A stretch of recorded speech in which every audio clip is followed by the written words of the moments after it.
Good morning, and welcome to the Unitarian Church of Evanston. I'm Robb Geiger, the worship associate this morning. I'm pleased to welcome Reverend Julie Taylor of Meadville Lombard Theological School as our guest preacher. Whether this is your spiritual home or you are newly discovering this community, we are grateful you are with us.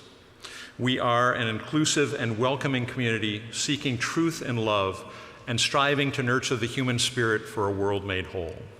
We are guided by our principles and values, which remind us in every moment and through every challenge that each of us is worthy of love, and that we are all connected to the vast and beautiful web of existence. We come together to remember our kinship with one another and to hold one another in heart and mind with tenderness and careful attention. If you are joining us online, there are many links of connection in the description below the YouTube live stream, including the order of service credits, ways to support our mission, and how to be added to our email newsletter list. If you are in the sanctuary, we encourage you to use the QR code for the digital order of service or take one of the large print orders of service. Both are located on the table in the lobby. There are listening assistance devices there as well, and hymnals are available for anyone to use. A few announcements. The Fair Trade Cart wants to thank everyone for your patronage these past months and announce that they will be closed for the summer starting next Sunday, July 17. Get what you need after the service today. And I want to announce that today is Gregory's birthday.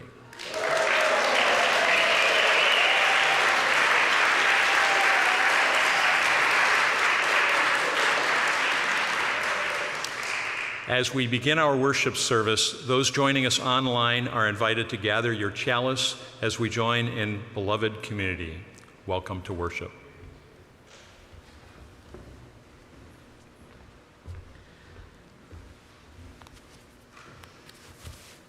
Good morning. So I'm calling an audible here and have made a change since the order of service was created, and the opening reading I'm going to move to later on and add that to the other readings to prepare for the sermon. This morning I want to offer as our opening reading a poem, a prayer written by Reverend Lucas Hergert that he offered at the Interfaith Vigil in Highland Park last Monday following the shooting at the 4th of July parade. And so I offer this to all of us here this morning. Your hands, the ones that you are holding together in prayer or desperation or hope, the ones with the tiny scar you carried since that bicycle accident all those years before, the ones that today may shake with worry or sit still from the gravity of the headlines, those hands, your hands. There is something to remember, a needful thing to remember about your hands, that they are the same hands that petted the cool, slick back of a kitten on its first day, the same ones that flattened the crumpled edges of a construction paper heart after the glue came unstuck, the same hands that just last night pulled your family's patchwork under the chin of your youngest as you whispered, "It's going to be okay," and you wanted it to be so. The same hands that offered, in the simplest gesture of gift-giving, tissue to a stranger, whose tears streaking her face asked, "Why? Why?" Addressed not to you, but to God, asked of a world whose glue has come unstuck. They are the same hands that give the world its most needful thing. You know its most needful thing. You know because your hands have always given it, always offered or tried to offer the kindest touch, exactly when it was hoped for. And you know nothing can change that, right? Nothing can take away the brilliant, beautiful power of hands. God gave you not to pull a trigger, but to proclaim the softness of the world. Nothing can annul the kindness of your touch. There is power in hands, in your hands. the power of a kindness that beckons to remake the world always, as though this was its first day.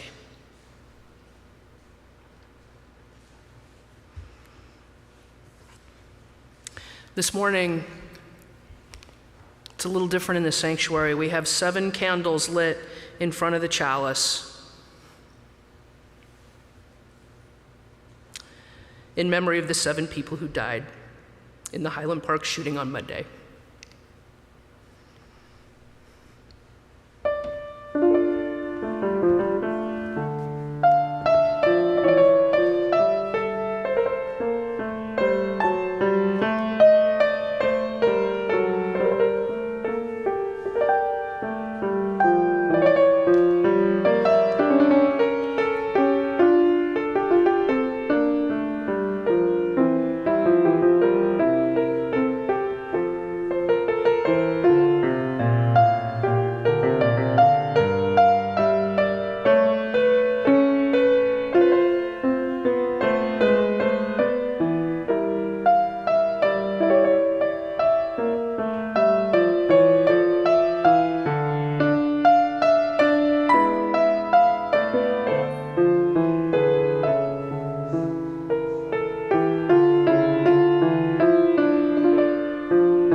The Unitarian Church of Evanston resides on the traditional homelands of the Council of Three Fires, the Ojibwe, Odawa, and Potawatomi nations.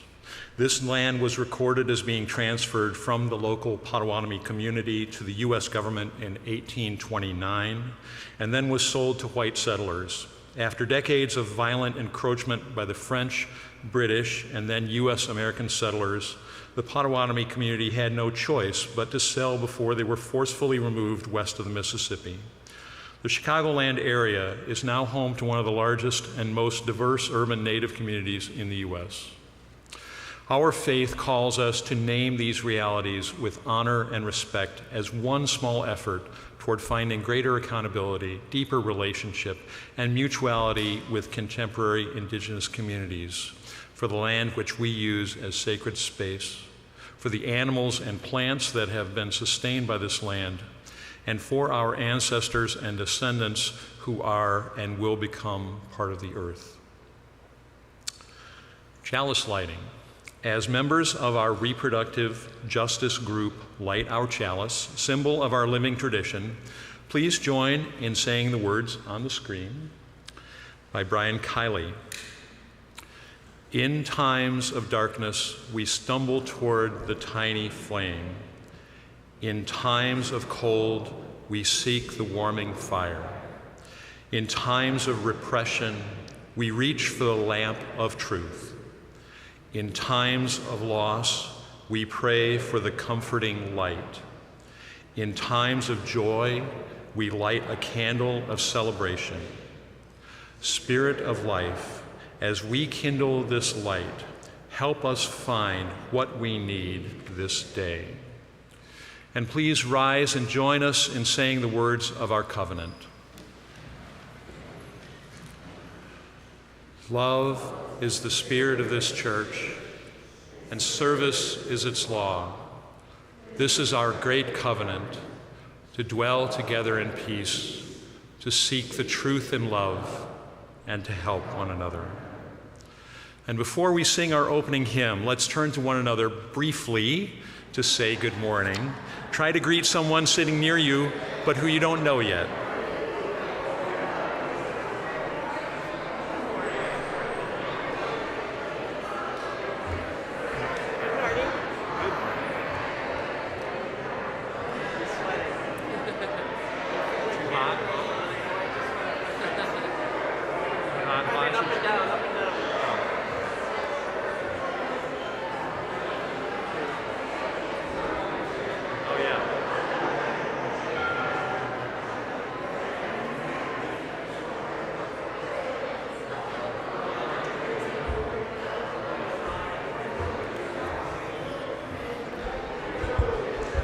All right, everyone.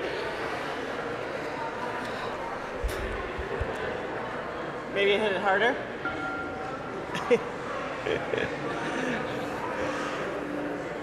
Feel free to stand and sing, hum whatever our hymn. Number 307, The Human Touch Can Light the Flame.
Good morning, everyone.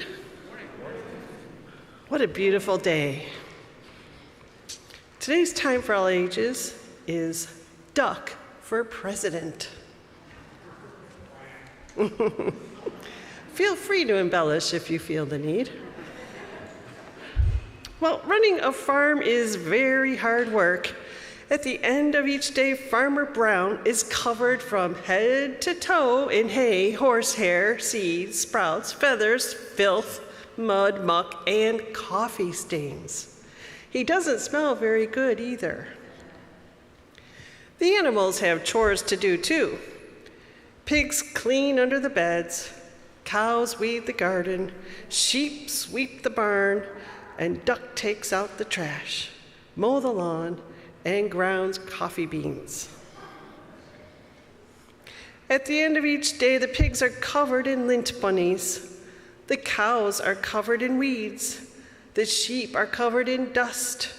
And Duck is covered in tiny bits of grass and espresso beans. Duck did not like to do chores. He did not like picking tiny bits of grass and espresso beans out of his feathers. Why is Farmer Brown in charge anyway? Thought Duck.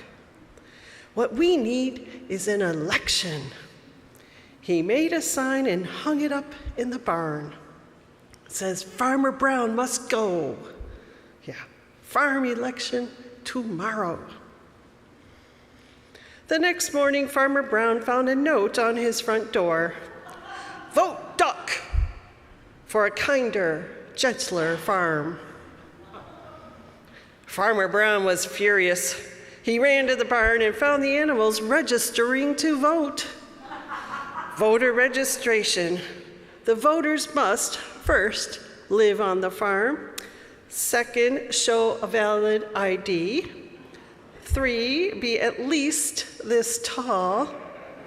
And the mice got together and protested the height requirement. So Duck crossed it off.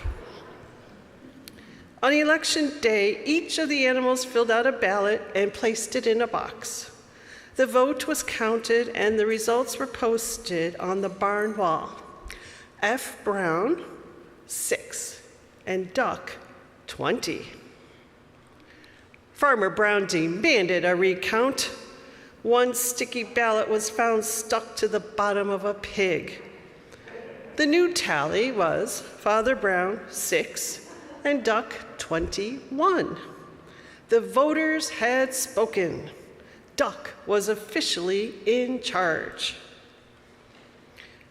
Running a farm is very hard work, and at the end of each day, Duck is covered from head to toe in hay, horsehair, seed sprouts, feathers, filth, mud, muck, and coffee stains.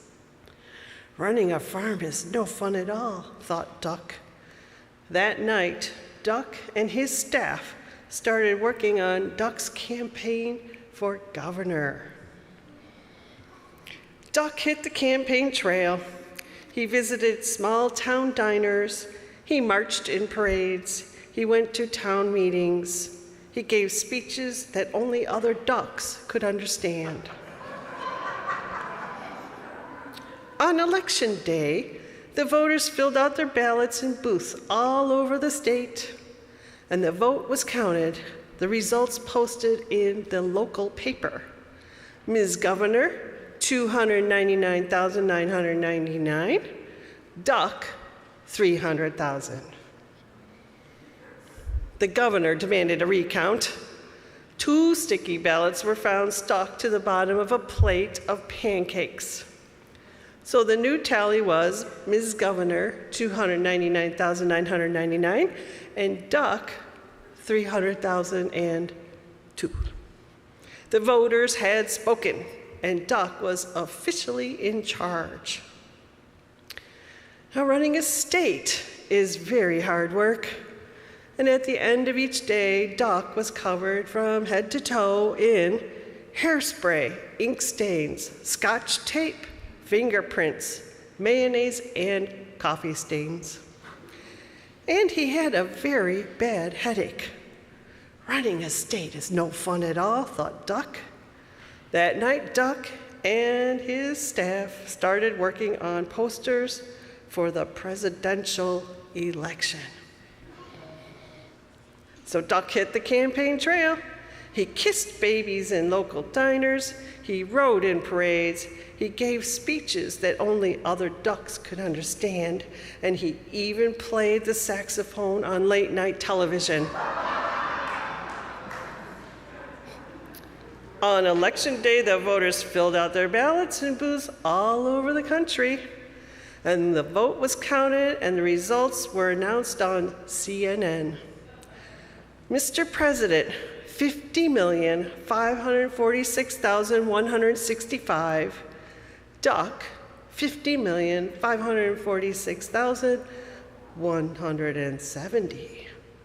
The president demanded a recount. 10 sticky ballots were found stuck to the bottom of the vice president. Sorry. So the new tally was, Mr. President, 50,546,165, and Duck, 50,546,180. The voters had spoken. Duck was officially in charge. Now, running a country is very hard work, and at the end of each day, Duck was covered from head to toe in face powder, paper cuts, staples, security badges, Secret Service agents, and coffee stains. And he had a very bad headache. Running a country is no fun at all, thought Duck. Then he checked the help wanted ads. Duck needed, no experience necessary. Must be able to mow the lawn and grind coffee beans. Duck left the vice president in charge and headed back to the farm. At the end of each day, Farmer Brown is now covered from head to toe in hay, horsehair, seeds, sprouts, feathers, filth, mud, muck, and coffee stains. And Duck is working on his autobiography.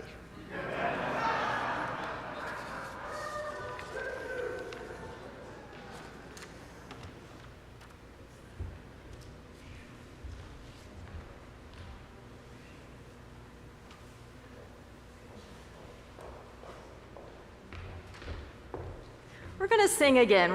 Please rise as we sing We Are by Dr. Yaseh Barnwell. We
Each Sunday, we hold time during our service for the joys and sorrows of those gathered here, honoring the struggles and the triumphs, the brokenness and the wholeness that is woven into the human experience.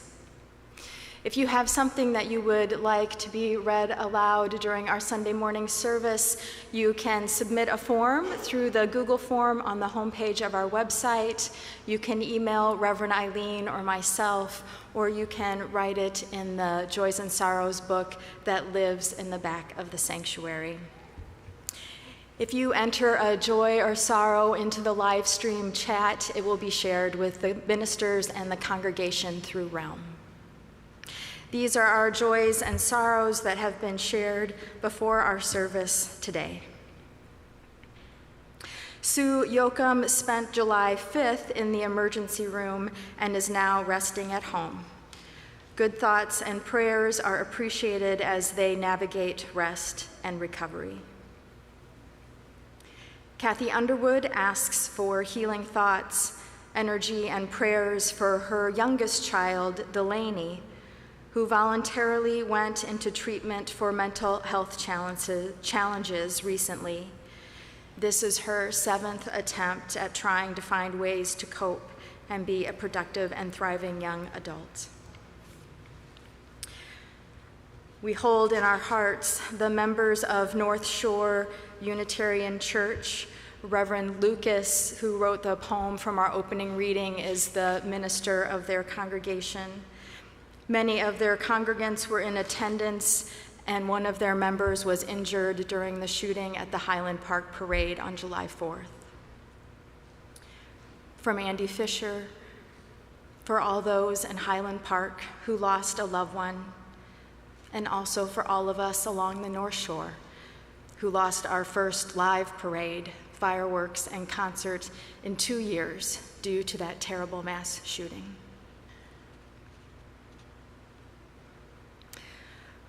From Jordan Struber, after 65 days spent in a combination of 4 hospitals and 2 skilled nursing facilities, I returned home on June 26th, and I am thrilled to be home and am getting stronger every day.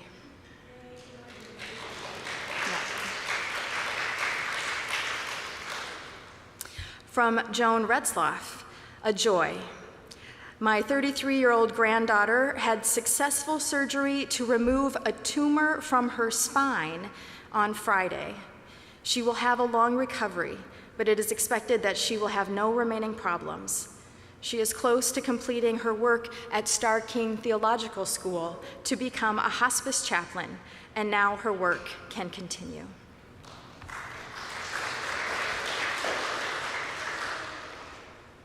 And from Carolyn Laughlin, we are so grateful to welcome our Culver City granddaughter to the world.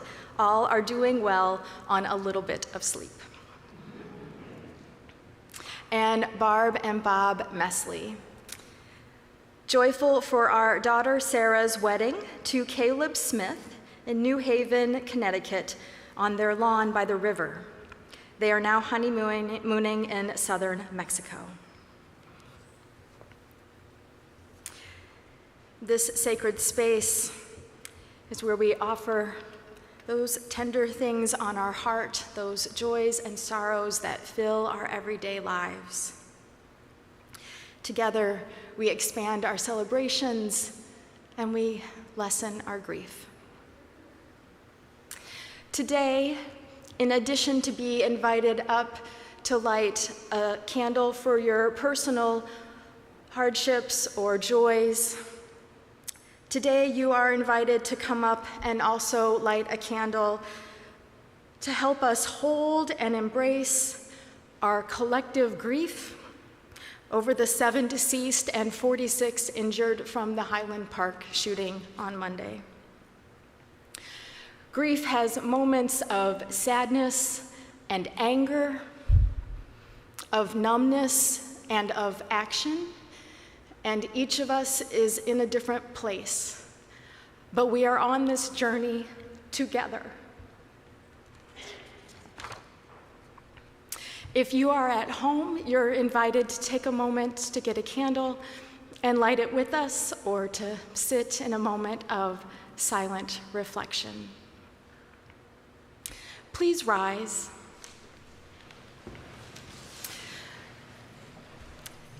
Take a moment to inhale and feel the connection with all of us gathered here, in person, online, this our wonderful beloved community. Exhale slowly, acknowledging your thoughts and your feelings.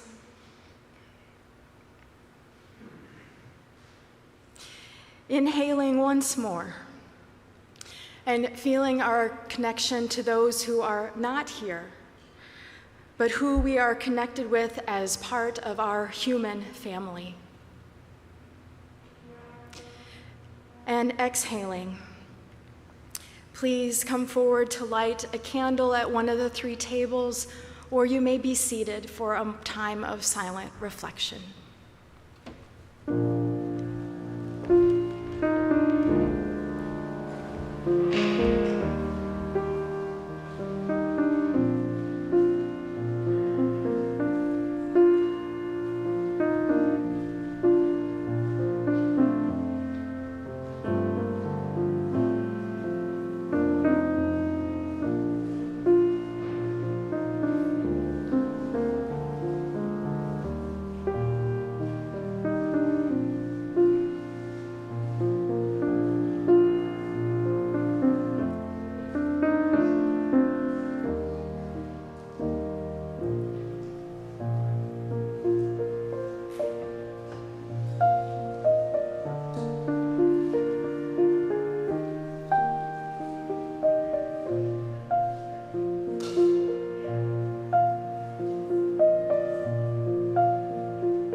Please join me in the spirit of prayer and meditation.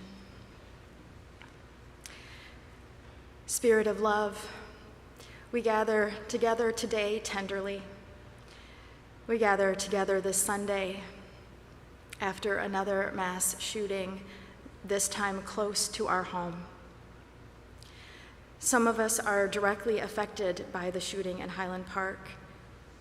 Many of us are indirectly affected, and almost all of us are aware and processing. Help us hold each other, each of us, with different needs. At this moment, it is important to share our feelings. It is important to share our thoughts. Help us to make space for storytelling. Give us the strength for patience and deep listening. For some of us, this is a moment in time for action. Give us the energy and perseverance as the layers feel thick right now, and we need each other for encouragement and support. We need each other as a reminder to maintain healthy boundaries and to engage in vital self-care. Let us acknowledge when we need a day off and take it, knowing we have a community to support us and continue the work. Spirit of love, through these collective challenges and our individual losses and hardships, we see the existence of love, of compassion, of joy, and of hope. The joyful sound of children, the glittering of the sun off the lake, the voice of the young staffer in our legislator's office, the writing of postcards to get out the vote, phone calls and emails with our family and friends, music, movies, nature, art, those we are sitting near this morning. We each experience these moments of beauty, joy, connection, and resilience in different ways. Let us be fully present for them. Let us be open to hope. And when hope seems elusive, let us reach out and grab it and hold onto it as we work for a better future. Spirit of love, we are grateful to be on this journey together. Blessed be. Ashe. Amen.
As we say in our covenant each Sunday, service is our law.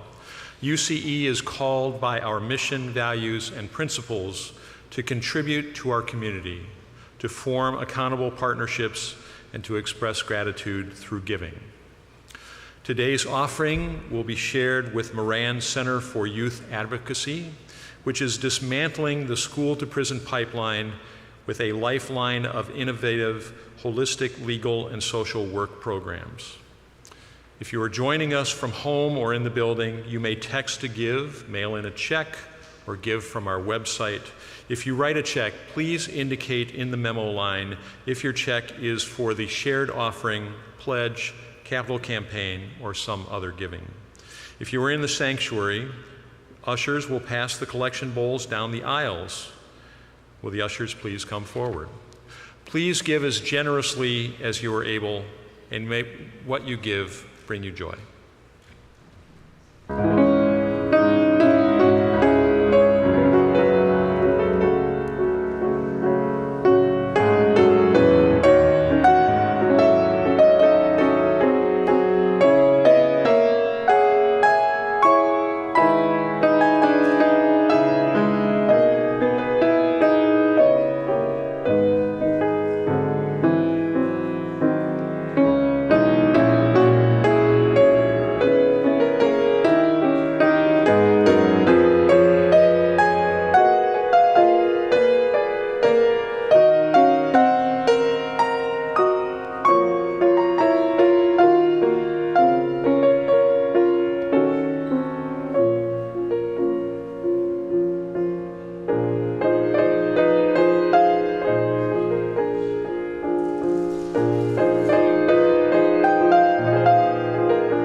I've got a few readings here this morning. The first is going to be a reading from Marianne Williamson, who's an internationally acclaimed author and spiritual teacher. And she writes quite prolifically about America, about our founding, and about where we may need to be going from where we are. So she writes, advocating for American independence, Thomas Paine wrote, "We have it in our power to begin the world over again." And indeed, on July 4th, 1776, that's exactly what our founders did. By signing the Declaration of Independence, they established a break from England and gave birth to a new nation. Obviously, the founders did not create a perfect system, but they began the process in an amazing way. It's now ours. As the stewards of democracy in our own generation, it is ours to continue to carry the process forward, to make it better as best we can. Werner Erhard said, "We live our lives in one of two ways, according to our circumstances or according to a vision." America needs to re-envision itself now because our circumstances are increasingly intolerable. They are intolerable because they represent an unsustainable direction for our country and the world. The same energy and power that we bring to imagining the lives we want for ourselves should now be brought to the effort to imagine the world we want.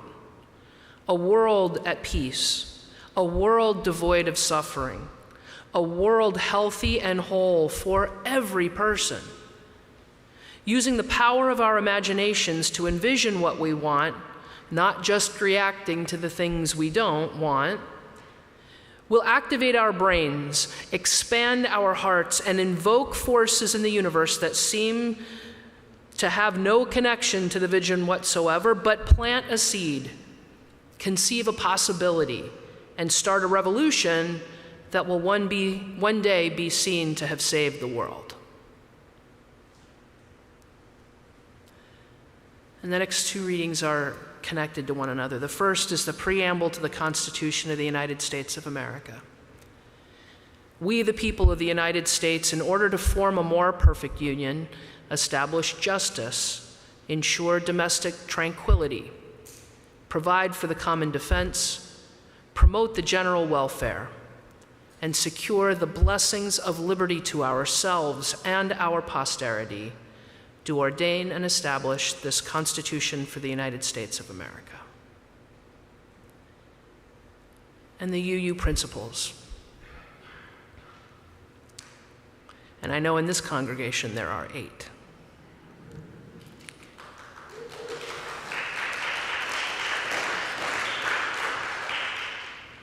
We, the member congregations of the Unitarian Universalist Association, covenant and affirm to promote the inherent worth and dignity of every person, justice, equity, and compassion in human relations, acceptance of one another, and encouragement to spiritual growth in our congregations, a free and responsible search for truth and meaning, the right of conscience and the use of the democratic process within our congregations and society at large, the goal of a world community with peace, liberty, and justice for all, respect for the interdependent web of all existence of which we are a part,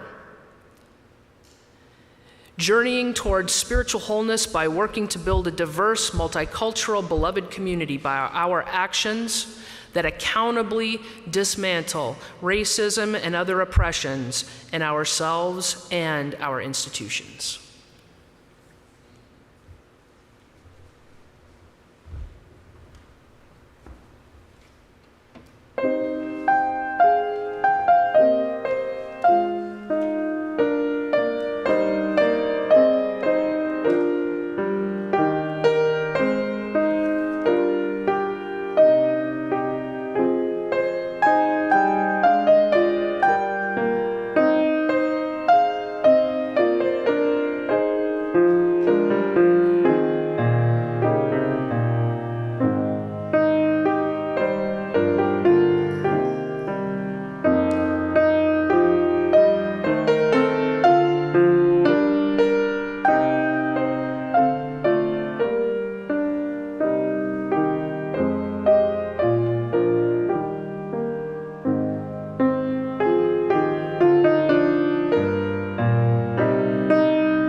It's been a long week.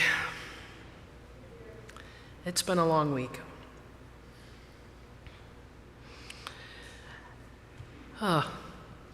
for me, I feel like I haven't quite caught up. I just haven't quite caught up.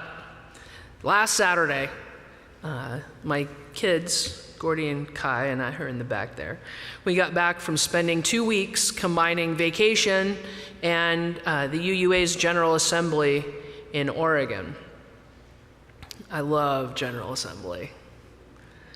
It's day after day of being inspired by the work Unitarian Universalists are doing all over the country, as well as getting connected to old friends and making new ones, learning about things that are not just happening in this country, but all over the world too. It's also a time when we do the work of the denomination. So one of the principles I just read and affirmed and upheld by congregations of the UUA is the right of conscience and the use of the democratic process within our congregations and in society at large. That principle is lived out every year at the General Assembly. The governance structure of our denomination is that of congregational polity. We don't have a hierarchy of bishops or rulers that dictate policy. Instead, congregations send delegates to a meeting or a group of smaller meetings, all connected within this big meeting, to propose, discuss, debate, and vote on the work and witness of the Unitarian Universalist Association.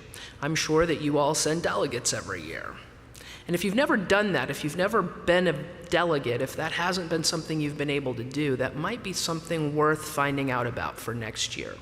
The amazing thing now, I would say a gift of the pandemic, is that the UUA has opened up General Assembly now to being hybrid, and so you don't even have to go to participate as a delegate or even attending a number of the sessions. So consider that.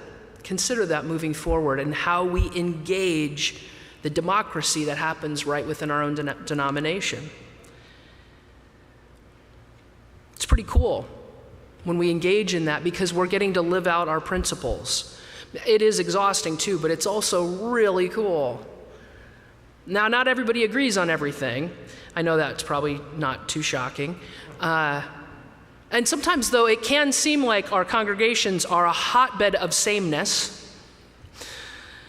We can get comfortable in the assumption, just kind of being around one another, looking at the bumper stickers in our parking lots, for those of us that have parking lots, it can seem like, hey, we're pretty much on the same page here. We probably pretty much agree on most things, but not at General Assembly. At General Assembly, there's often fierce debate over policies and proposed bylaw changes, social justice actions. Debate is structured, and generally respectful, but real differences emerge really quickly. And if you didn't get to go this year, you can go to the General Assembly website, you can go to the website at the UUA, and most of the plenary sessions and worship are available online, and I encourage you to do so. Now, General Assembly is also always at the end of June, typically the last weekend of June, which is pretty close to the 4th of July holiday. And this happens every year, but for some reason this year, and even this last week in particular, I've been thinking more and more about the connection between Unitarian Universalism, our principles, and the United States founding and current state. So I just read the preamble to the Constitution, and I'm at my age. I was a kid in the 70s. If you were a kid in the US in the 70s and 80s who watched television, I bet you got some of your first civics lessons on Saturday morning with Schoolhouse Rocks, right?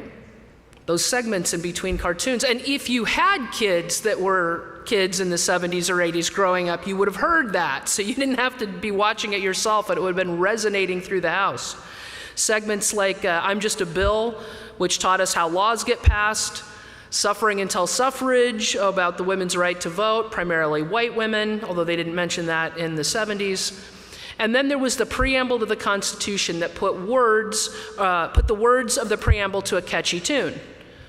I would bet if I started singing that right now, there's a good percentage of us in this room that could probably sing along. I'm not going to do that, but I bet you could. I bet you could. It's actually hard for me that my kids, that they don't play that on Saturday. There aren't even Saturday morning cartoons anymore, let alone that, because I would love for my kids to know those songs.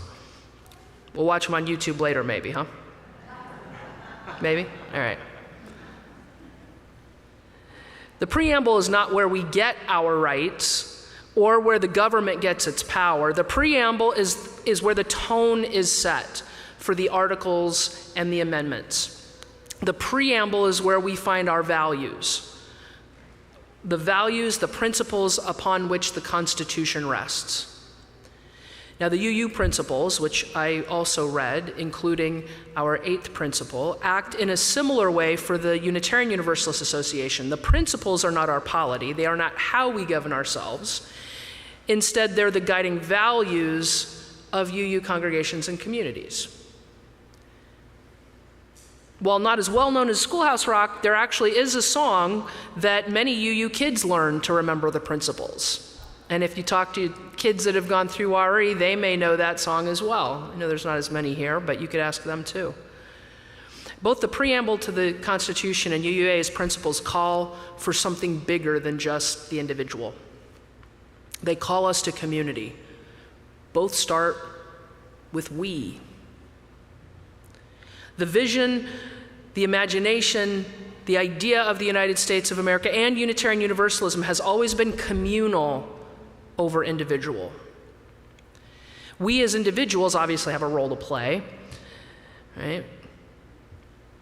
We the people and we the member congregations don't exist without individuals populating them.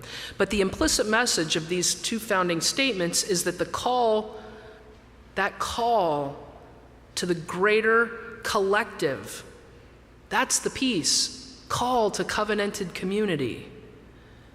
And yet neither the Constitution nor the principles were finished upon their initial completion. Both were imperfect and have required updates. To date, there have been 27 amendments to the Constitution. The first version of the principles was adopted in 1960, but initially there were not 7, let alone 8. In 1984, the current version of the principles, as have been adopted by the UU Way, was written, and it would include what we tend to call the 7th principle, right? Respect for the interdependent web of all existence of which we are a part. And right now, congregations all over the continent are working to adopt that 8th principle. And I understand that you all have already had that debate and put that question to rest and have adopted this 8th principle, which reads, "We, the member congregations of the Unitarian Universalist Association, covenant to affirm and promote journeying towards spiritual wholeness by working to build a diverse, multicultural, beloved community by our actions that accountably dismantle racism and other oppressions in ourselves and our institutions." When it was originally written, "We, the people," did not include all the people. In 1852, Frederick Douglass wrote the following words in his essay, The Meaning of July 4th for the Negro. "I say it with a sad sense of the disparity between us. I am not included within the pale of glorious anniversary. Your high independence only reveals the immeasurable distance between us. The blessings in which you this day rejoice are not enjoyed in common. The rich inheritance of justice, liberty, prosperity, independence, bequeathed by your fathers is shared by you, not me. The sunlight that brought light and healing to you has brought stripes and death to me. This July 4th is yours, it is not mine. You may rejoice. I must mourn." Independence and freedom did not come for those enslaved, nor Native Americans, nor even white women in 1776. This Constitution and this country was created. It was created, but it was created imperfectly. We are growing and we are changing. And that's some of the beauty of the democratic process. It changes based on who we the people are. When we the people meant white male landowners, the government and laws reflected that reality. And as times have changed, as new voices have emerged, as power has shifted, we the people has grown to include women, white women, women of all colors and races and experiences, new immigrants, LGBTQIA plus people, those without property, those who don't have an address to call home. As I imagine you all recognize, there's a backlash running through this nation right now, and a smaller one through our denomination, which some people aren't so aware of. That backlash is actively working to propel us all back to that earlier time, collecting rights and power with those who are white, moneyed, cisgendered, heterosexual. This redefining of we the people, redefining of who is welcome in community. Our own denomination has a history of moving forward and then backwards on issues of racism, and white supremacy, certainly on women's rights, LGBTQIA plus equality. We're not perfect. We made and continue to make serious mistakes, but we are changing. And the democratic process brings tools that help us remain accountable to each other within community.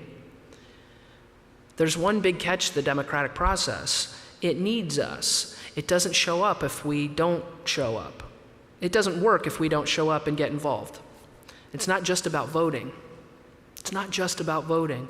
A few years ago at Ministry Days, which is a couple of days ahead of General Assembly, I heard Dr. Marshall Gantz speak to the UU Ministers Association. Now, Dr. Gantz is a grassroots organizer who initially started working in the democratic process in Mississippi, volunteering for the Mississippi Summer Project and the Student Nonviolent Coordinating Committee. He went on to work with Cesar Chavez in organizing agricultural workers in California for 16 years, and has worked with many political campaigns, including devising the community organizing model for Barack Obama's 2008 presidential campaign. He's now a senior lecturer in public policy at the Kennedy School of Government at Harvard. I mean, he's got serious pedigree. He knows what he's talking about. I have to admit, I initially went into that address thinking this was going to be really dry, but, you know, I'm going to show up. Wow, I was wrong. I was deeply moved not just by hearing about his past work, but by his continued call for us to dig in and get involved. I found myself furiously taking notes and made a to-do list, and then I was moved to start tweeting at the time, right? Tweeting quotes left and right. It was really powerful. And Dr. Gantz had one comment that really struck me as key, where we are now, both as a nation, but often also as a denomination. He said, the democratic process is about voice, not exit. We've been exiting. If you don't like it, if it doesn't work, start your own school, church, get contractors to do it. We've been exiting for 30 years, and we've been drinking a steady diet of exit, and it undermines our democracy in a fundamental way. That really struck me. And I can see that happening in our society, and I can see it happening in different ways, both sometimes the impulse to exit, but also the insistence that if you aren't one of us, then you should exit. Fewer people voting, right, in non-presidential and local elections, outsourcing jobs to contractors rather than hiring actual employees, folks retreating from public education, from public discourse, retreating into polarized silos of gated communities, one-sided news conglomerates, unfriending people with different opinions, even retreating into our congregations. And I know, especially in a week like this, it can feel like that's the only safe thing to do. I know that. I've been here before and preached about that. In the years I've been a Unitarian Universalist, I've always felt and actually heard the sentiment that this country is beyond our help. Deep hurts and cynicism and, yes, fear make us want to keep our heads down, stick with people and ideas we know, and choose not to reach outside. There's just too much risk. Our society, in many ways, it feels, has changed from we to me. Rugged individualism is tearing our communities and our nation apart. And UUs are not immune to this. In fact, we're often the perpetrators of it. When we turn our principles of affirming the inherent worth and dignity of every person into the idolatry of the individual, my worth and my dignity, my search for truth and meaning, my conscience, we are a huge part of the problem. So if you're not aware, there's a small faction of Unitarian Universalism, within Unitarian Universalism, who believe that UUism has gone too far with inclusivity. That we in the we the people is not actually for everyone. That by recognizing that we includes Black, Indigenous, people of color, transgender folks in our UU communities, and that it always have. We have always been here, always, although not always recognized. Recognizing the contributions and leadership of folks who have been historically, intentionally marginalized. By recognizing that leadership, that's too much. That's too much. There's a small faction right now within Unitarian Universalism with names that sound really innocuous, like the Fifth Principle Project. Right? UU Multiracial Unity Action Council that is right here in this area. That's where it started. Sounds really like no big deal, right? Of course, why wouldn't we want multiracial action? Well, it's a little misleading. The gadflies.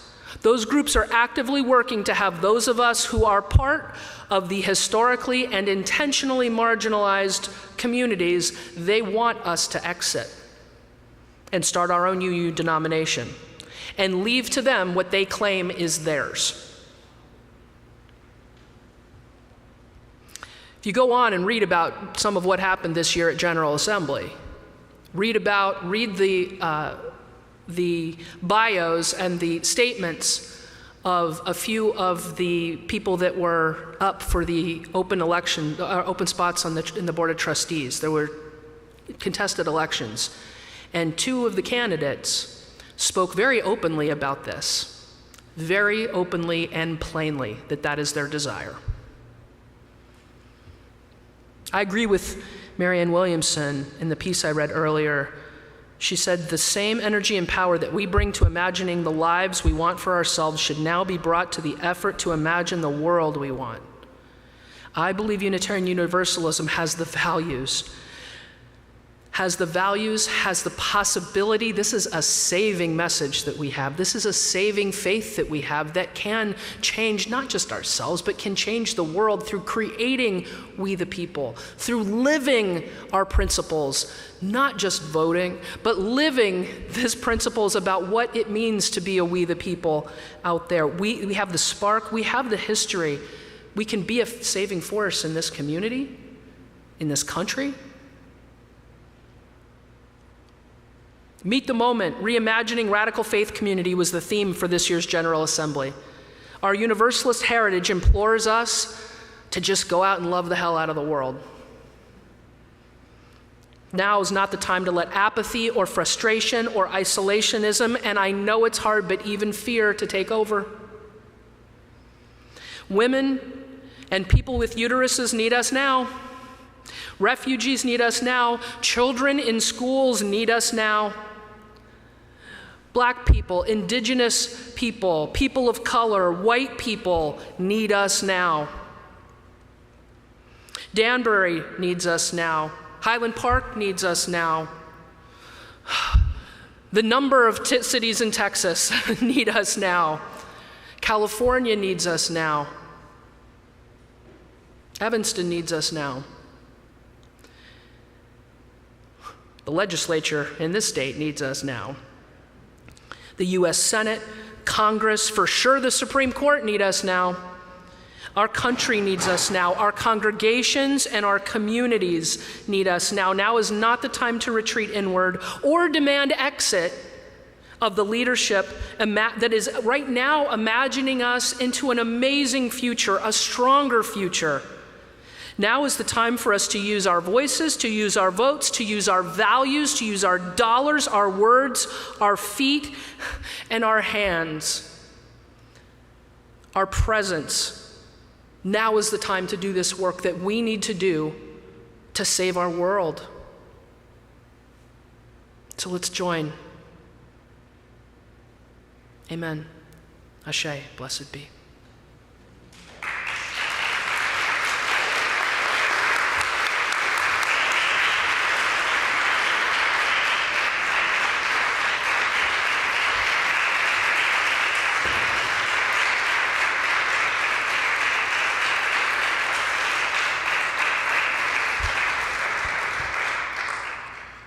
As we extinguish the chalice, please join in saying the words on the screen by the Reverend Elizabeth Sell Jones. We extinguish this flame, but not the light of truth, the warmth of community, or the fire of commitment. These we carry in our hearts until we are together again. Please rise in body or spirit for our closing hymn, number 1058, Be Ours a Religion.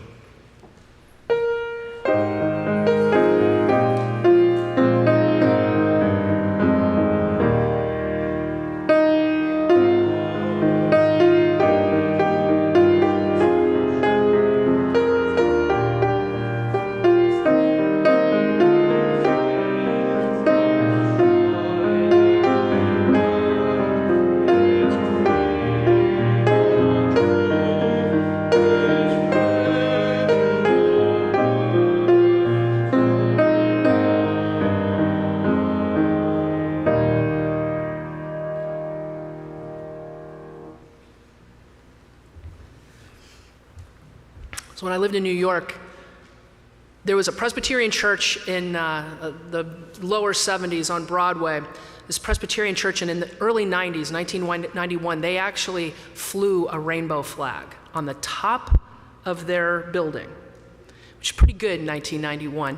And inside, I spent some different time in there for various reasons, and they had on the inside of their old elevator, the kind that you close the door and you actually had to push the crank, tiny little elevator, and they had inscribed around the top of it, it said, "This church has walls to hold the roof up but not keep people out," which was pretty remarkable in 1991, flying a rainbow flag, who they were talking to. But now for this time, I've thought about this a lot. Today, my benediction and my prayer as we leave, that the walls of this incredible, beautiful, welcoming congregation, that the walls here are here to keep the roof up, but not the people in. Go out and have this faith, like sunshine, go everywhere. Be at peace, be in peace, and be active. Bless you. Amen.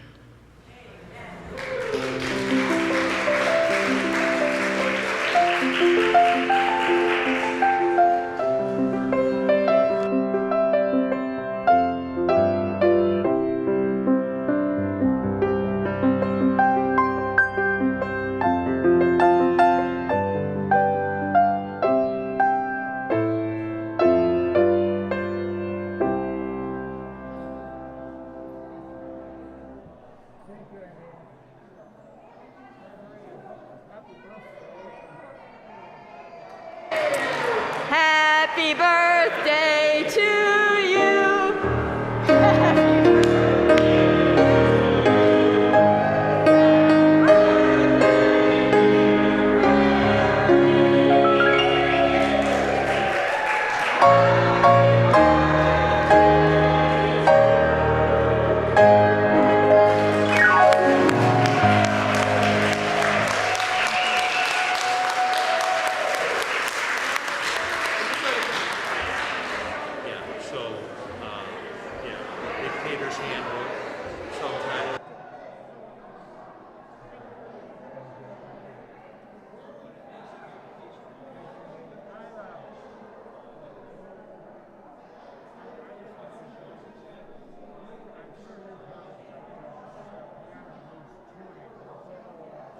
we have a schedule.